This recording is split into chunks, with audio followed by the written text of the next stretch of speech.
Hello, in this video I'm gonna show you how to reset your DREAME X30 Ultra.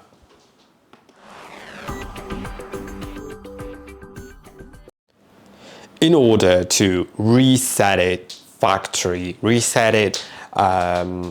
so you can sell it or resolve some issues with the connection and everything else, then remember, of course, it will restore all the settings to the default. You can take the robot out. Now open the lid right here and you will notice that there is a Wi-Fi button right here. Sorry, not Wi-Fi button, it's Wi-Fi light. And right next to it, there is a pinhole. And into this pinhole, you will need to insert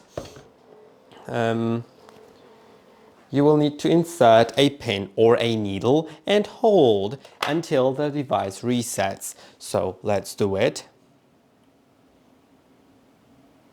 I don't think it's going. Okay, it is going. Now it said restoring factory settings, so it is doing that. It will take a little moment. After some time, we will hear a chime indicating that our robot was restored to the factory settings, and that's it. I hope that this video was helpful. Don't forget to like and subscribe, and I'll see you in the next one.